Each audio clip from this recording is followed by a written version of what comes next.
Good afternoon, ladies and gentlemen. This is your captain speaking. Buckle up. Get ready for takeoff. Today, we're flying to the territory of the Masonic Lodge.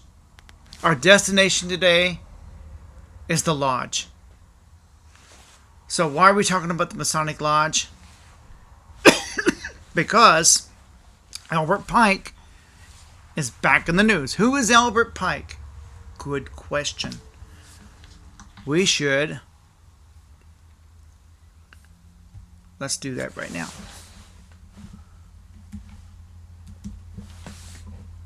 Okay, so the story is there's a statue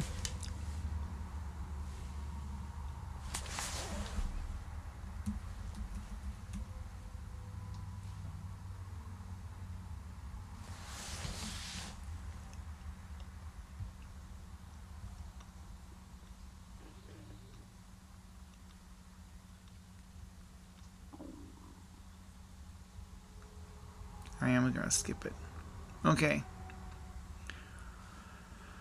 Okay, so Albert Pike was an American author, poet, orator, editor, lawyer, blah, blah, blah. Okay, so what's going on here is the Trump administration will restore and reinstall the only statue that had honored a Confederate official in the U.S. Capitol after demonstrators toppled and set it on fire during the Black Lives Matter protest in 2020. So, the Trump administration wants to reinstall Albert Pike. But who's really behind reinstalling Albert Pike? And where will they put it? Now, here's the thing. If they reinstall Albert Pike's statue and they put it on private property owned and controlled by the Masonic Lodge, there's nothing you can do about it. It's private property. They're going to reinstall it. The statue will be privately owned. Once that's done, and matter of fact, if you want to go down the rabbit hole, the entire layout of Washington, D.C. is mapped out by the Freemasons. Everything in D.C. is controlled by them. But since it was on government property, I'm amazed they allowed it to get torn down. But now they're going to put it on private property. Albert Pike is a 33rd degree Freemason. And there's a portrait of him in every Masonic lodge in the country. So you think, well, that man offends me. Well, then the idea of that lodge sitting there in your city should offend you.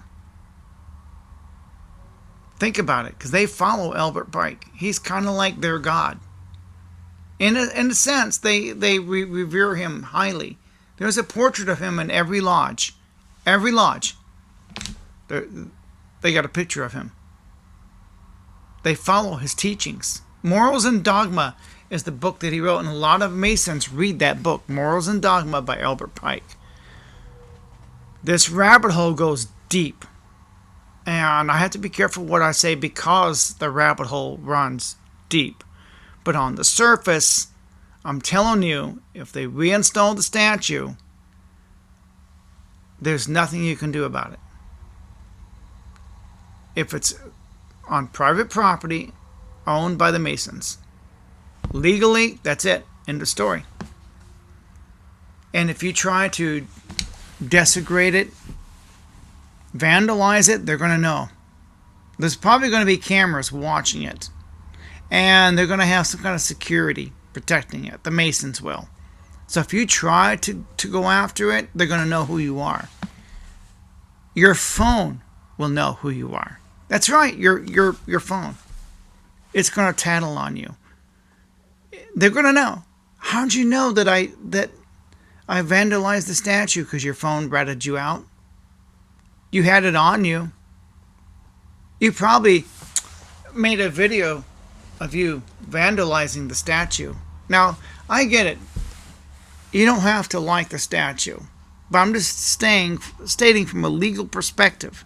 I'm not a lawyer, but I've been in a situation. I used to make these posters of the Ten Commandments, right? So we had one displayed in the courthouse in Springfield, Missouri. You can watch this on my YouTube channel, by the way. There are press conferences about it. Go back to my early videos, and there are press conferences about that poster that I had made and put up in the courthouse. Now, I've been through this, so I kind of understand what's going on here. And I was sued by the ACLU. And how did I get around it? Because in the courthouse, the Purple Hearts it's another organization, they controlled a certain wall. So they got hold of the poster, declared it a historical document, and stuck it on their wall inside the courthouse, a privately controlled, privately owned wall, which they control. Legally, the ACLU couldn't do anything. That was the end of it. The lawsuit was over. It was over before it began, because the Purple Hearts did what they had to do. So I've been through this. So once it's on private property, that's it. There was another contention over some Christian cross somewhere. So once they installed that on private property, again, conversation's over. That cross offends me. It was some, my wife and I some years ago made a video called "We Got to Keep the Cross." If it's sitting on private property, there's nothing you can do. Period.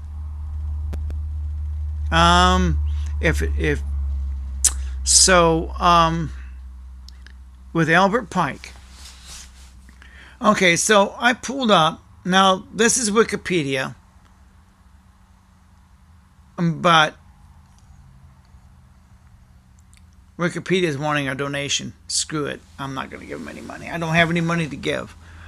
So who is Albert Pike?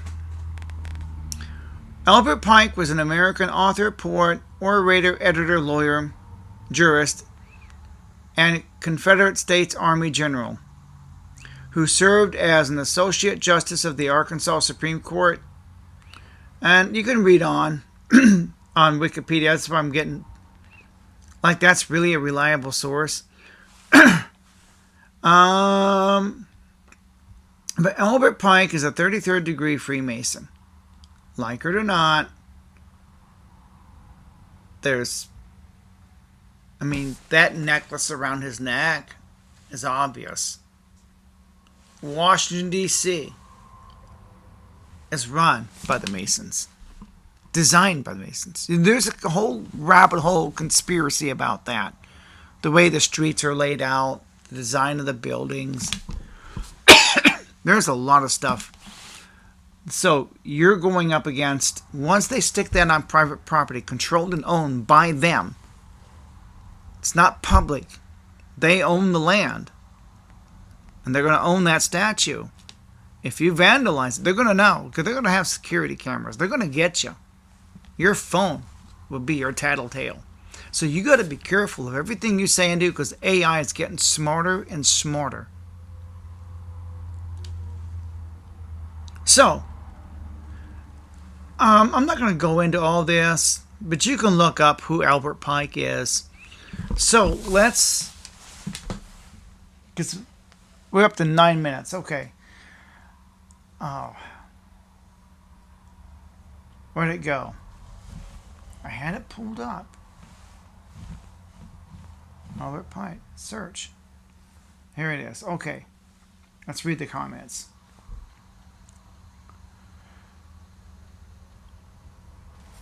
Okay.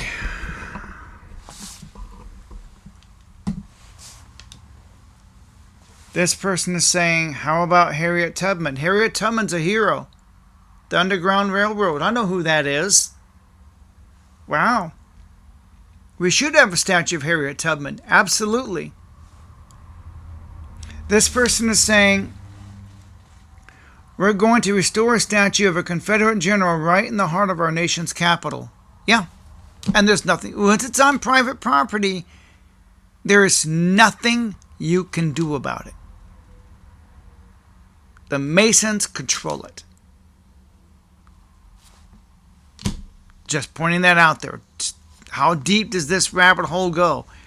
You got to look it up. There are whole YouTube documentaries made about this.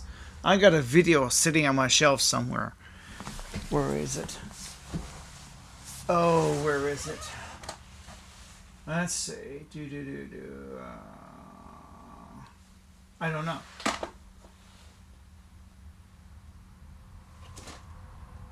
It's not the Ancient Aliens. Oh, well, I'm not going to search for it. But I've got a video sitting on a DVD video. A whole documentary about the design of Washington, D.C. You can look it up. Skull and Bones, the secret societies. Just be careful. That's why I'm being very careful what I say, because that's how powerful they are.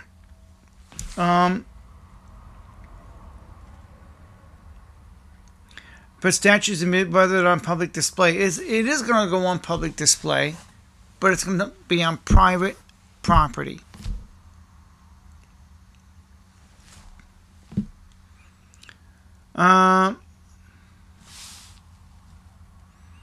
So, again, what have you got against the Confederacy?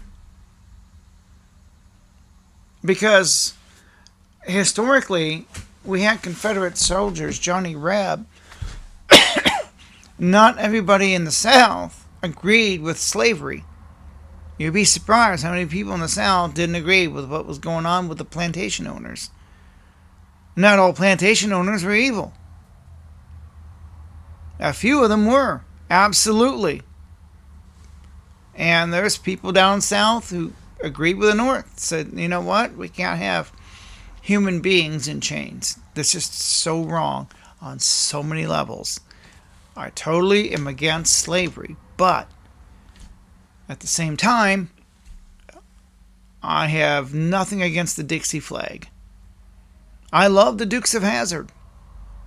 And in the context of the Dukes of Hazzard, it's a sign of rebellion against government corruption. So it means different things to different people. So, like the swastika in Hindu, it's means something completely different than what it did in Nazi Germany. Yeah, look that up. Look up the history of the swastika. Well, that may offend you, but in Hinduism, it was not a negative thing. If you looked up signs and symbols and what they mean, where they came from, how things have changed. Do you know the Christmas tree that we decorate for Christmas back in the Old Testament? They aborted babies there. They worshipped it and adorned it with gold, and the prophet Jeremiah had a few things to say about it. So the meaning over the years has changed. To some people, the Christmas tree might be offensive. But to most of us over here in the West, we don't know the origins from thousands of years where it came from. Just pointing that out there. Signs, symbols, traditions that we take as innocent today has very different origins. You can take a good symbol and turn it into something evil. That's what the Nazis did with the swastika. They took a Hindu symbol and made it evil because of the monstrosities that they did. But anyway, the statue going up. Comment below. What are your thoughts on the statue? I don't want to waste time reading everybody else's comments. I only read a couple. Because a lot of times they don't make sense. So they're just stupid. Stupid. So I am very finicky. This person says, I think they should put statues in museums rather than on public display so that it doesn't seem like a glorification of the Confederacy people that fought to keep black people in bondage. No, I don't think that's why most of them fought. They fought for their freedoms. It depends on the narrative you're spinning. So the soldiers that fought in the Confederacy, they're evil people? No. They're sons and daughters, and they're people. That's sad. Each side paints the other as evil. Yeah, there were evil plantation owners. That is a fact. There were many good people who were on the right side of history, including Frederick Douglass, William Wilberforce, yes, Harriet Tubman, yes, John Brown, etc. They could erect statues of them instead and put them on public display because their actions paved the way for others to be afforded human dignity. William Wilberforce, the author of Amazing Grace. No, it was someone else. William Wilberforce, along with the author of Amazing Grace, helped free the slaves. Yes, definitely a hero. The song Amazing Grace has its roots in slavery. The man who wrote the song was a slave trader himself. Look that up. Look it up. I'm not going to go over it because I don't have time. We've reached our time limit already. So, Albert Pike going up. I've already said what I had to say in this. Time to wrap things up. Anything else you want to know, you can Google search yourself. We've almost gone past our time limit. All right. It's hard to say au revoir. So, au gratin. Uh-oh. It's headed for that button. Oh no! It's only you. It's back for me, it's only you. Don't need a damn way. It's only you. Don't need a damn. It's only you.